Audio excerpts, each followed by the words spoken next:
Hello students, good morning to all of you. Welcome to the knowledge point. Student, हम अपनी videos में पढ़ रहे हैं क्लास +2 केमिस्ट्री के अंदर चैप्टर हेलोकेन्स एंड हेलोरिन्स। स्टूडेंट, हम अपनी लास्ट वीडियो में मेथड प्रिपरेशन ऑफ हेलोरिन्स कर रहे थे और हमने सैंडविच रिएक्शन के बारे में पढ़ा था, डायजोटाइजेशन किया था और हमारी मोस्ट इंपॉर्टेंट 2 रिएक्शंस रह गई थी और वो उनमें से एक थी बास-काइमन रिएक्शन और गेटरमैन रिएक्शन।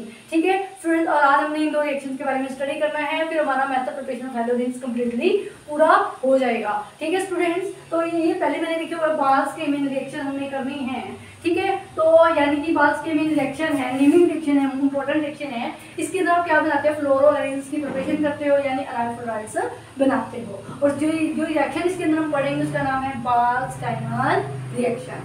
ठीक है स्टूडेंट, अब इसके लिए मैंने इंपॉर्टेंट बातें लिख रखी हैं। इसके अंदर आप एक इंटरमीडिएट बनेगा और मैं आपको यूज करना सिखाऊंगी। आप एनिलीन लेकर चलोगे, अमाइन प्राइमरी एरोमेटिक अमाइन लेकर चलोगे और उसके अंदर आप एक रिएजेंट यूज करोगे HbF4। ठीक है, फ्लोरोबोरिक एसिड यूज करोगे और यहाँ ये यूज करने की वजह से इंपॉर्टेंट इंटरमीडिएट बनेगा, इसलिए मैंने इसका काम पहले लिखा हुआ है क्योंकि हमारा मेन चीज ये है। ठीक है, और कौन सा टेम्परेचर कंडीशन रखनी है वो भी लिखा हुआ है, 0 to 5 डिग्री सेल्सियस यानी कि 273 to 278 केल्विन टेम्परेचर आप रख सकते हो। ठीक है स्टूडेंट्स, अब आप देखिए, जैसे आपको मैं रिएक्शन लिख के दिखाती हूँ। यहाँ पर आपने डाल दी एरोमेटिक प्राइमरी अमाइन यानी कि एनिलीन और इसके अंदर आपने डालना है सोडियम नाइट्राइड और HbF4। ठीक है, और ये डालोगे तो आपके पास क्या बन जाएगा, ये कंपाउंड बन जाएगा डायजोनियम टेट्राफ्लोरोब्यूटेट, बेंजीन डायजोनियम, पूरा नाम बनेगा, बेंजीन लगी हुई है, बेंजीन डायजोनियम टेट्राफ्लोरोब्यूटेट। ठीक है, ये चीज बन जाएगी और ये वाला जो कंपाउंड है बहुत अच्छा कंपाउंड बनेगा, मोस्ट इंपोर्टेंट स्टेट है। और इसको आप क्या कर दोगे, हीट कर दीजिए। इसको हीट कर दोगे तो आपके पास क्या बन जाएगा, फ्लोरोबेंजीन बन जाएगा। ठीक है, फ्लोरोबेंजीन बन जाएगा और H2 गैस निकल जाएगी। स्टूडेंट, इसको आप डायरेक्ट डाइजोनियम सॉल्ट का यूज करके भी बना सकते हो, जैसे मैंने यहाँ पर आपको एनिलीन का बताया। अगर यहाँ पर ये लिखा होता है ना N triple bond NCl negative और यहाँ पर आप डाल दीजिए HbF4, तो ये HbF4 एसिड है और यहाँ पर आपके पास क्या बन जाएगा, N positive triple bond NbF4 negative और यहाँ पर हीट करोगे तो आपके पास ये चीज़ आ जाएगी। ठीक है स्टूडेंट्स, इसका जो मैकेनिज्म है बहुत आसान है। इसमें से N2 गैस निकाल दीजिए और फ्लोरोबेंजीन बन जाएगा। यहाँ पर आप देखिए, मैं आपको बेसिक मैकेनिज्म होगा, ये क्या एसिड है, यहाँ पर H पॉजिटिव पड़ा होगा और ये BF4 नेगेटिव पड़ा होगा। ये H आएगा और Cl नेगेटिव को ले जाएगा और इसमें से HCl निकल जाएगा। ठीक है, और जैसे ही Cl नेगेटिव निकल जाएगा तो BF4 नेगेटिव आके इसके पास बैठ जाएगा। ठीक है, ये बन गया। ठीक है, उसके बाद देखो ये जो BF4 है ना, इसको बेसिक आपको पूरा मैकेनिज्म नहीं बता रही, इतना बता रही हूँ। ये है, इसके साथ 4 फ्लोरीन लगे हुए हैं। ठीक है, ये वाला फ्लोरीन नेगेटिव। ठीक है, यहाँ से ये अपने इलेक्ट्रॉन ले लेगा और फ्लोरीन जाएगा यहाँ पर, इसके बाद जाके अटैच हो जाएगा और यहाँ से N2 गैस निकल जाएगी।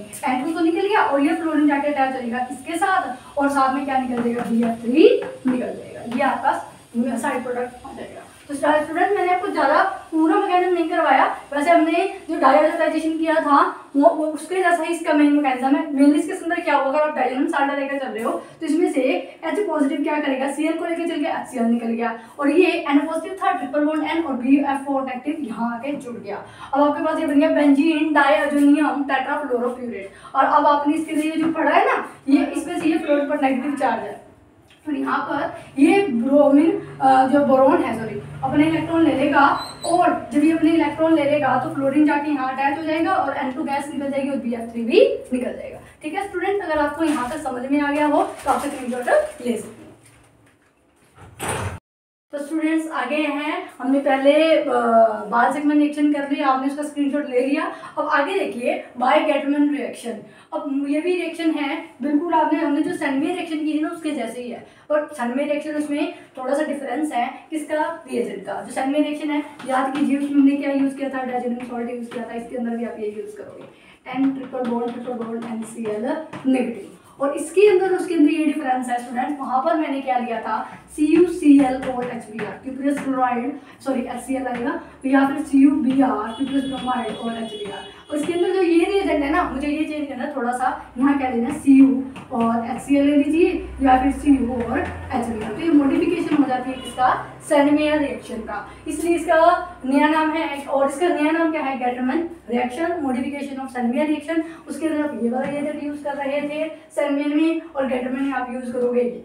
और यहाँ मैंने लिखा हुआ है क्लोरोरिन्स और ब्रोमोरिन्स को बनाने के लिए वाला मेथड यूज, ये वाली रिएक्शन यूज की जाती है। तो यहाँ पर सेम ऐसे ही होगा, आपके पास क्या हो जाएगा, क्लोरीन है तो क्लोरोबेंजीन बन जाएगा, यहाँ लिख लीजिए क्लोरोबेंजीन और ब्रोमोबेंजीन। ठीक है स्टूडेंट्स, और आपके पास एंड टू गैस निकल जाएगी। ठीक है, ये आपका साइड प्रोडक्ट निकल जाएगा। तो स्टूडेंट्स इसका जो मैकेनिज्म है, वालसेटमिंग का मैकेनिज्म है बिल्कुल डायजोडाइजेशन यानी डाइजोनियम साल्ट के एप्लीकेशन में हो गया। यहाँ भी हम बेनियन डाइजोनियम सॉल्ट यूज कर रहे हैं, और उसको प्रिपेयर करने का मैंने जब सैनमेयर करवाई थी वहाँ ही हमने इसे बनाना सीख लिया था, बस वहाँ पर हमने ये डालना सीखा था। अब मैं ये वाला डालेंगे। ठीक है, तो ये वाला जो बेसिक चीज़ थी इंपॉर्टेंट वो ये वाली थी, ये हमने वहाँ सैनमेयर जो प्रिपरेशन किया था, आप वो वाली वीडियो देख सकते हो। सैनमेयर में मैंने ये प्रिपेयर करना सिखाया था, और ये वाला यही नहीं, इन वीडियोस में ही नहीं बल्कि इस चैप्टर में ही नहीं, और इसका इंपॉर्टेंस है आपके अमाइन वाले चैप्टर में, वहाँ डाइजोनियम साल्ट का पूरा टॉपिक आता है, वहाँ पर भी इसकी जो बेहतर प्रिपरेशन हमें करनी पड़ेगी, मैकेनिज्म करना पड़ेगा, तो वहाँ पर के लिए भी बहुत इंपॉर्टेंट था। तो यहाँ पर मैंने वो उस वीडियोस में इसके प्रिपेयर करना सिखा दिया था। इसके अंदर आप क्या याद करना है, CuHCl डाल दीजिए, CuBr डाल दीजिए। अगर Br डालोगे तो ब्रोमोबेंजीन बन जाएगा। तो ठीक है स्टूडेंट्स, ये है हमारी गेटरमैन रिएक्शन। इससे पहले हमने की थी बॉल-सेकमैन रिएक्शन, जिसके अंदर मैंने फ्लोरोबेंजीन बनाया था। ठीक है, ठीक है स्टूडेंट्स, आपको ये दोनों रिएक्शन समझ में आ गई होंगी, और आजकल के लिए इतना ही। और इसी के साथ हमारा जो मेथड प्रिपरेशन ऑफ हेलोरीन भी कंप्लीट हो गया। ठीक है, और प्लीज़ इन दोनों से मेथड प्रिपरेशन ऑफ हेलोकेन्स और हेलोरीन से जुड़े हुए आप NCERT क्वेश्चन जरूर सॉल्व करें। ठीक है, ये आपकी प्रैक्टिस करने के लिए बहुत जरूरी है। ठीक है, IIT JEE मेंस के अंदर जो क्वेश्चन आते हैं वो भी इन मैकेनिज्म से जुड़े हुए आते हैं, इन रिएक्शन से जुड़े हुए, तो उनके लिए भी आपका फायदा रहेगा।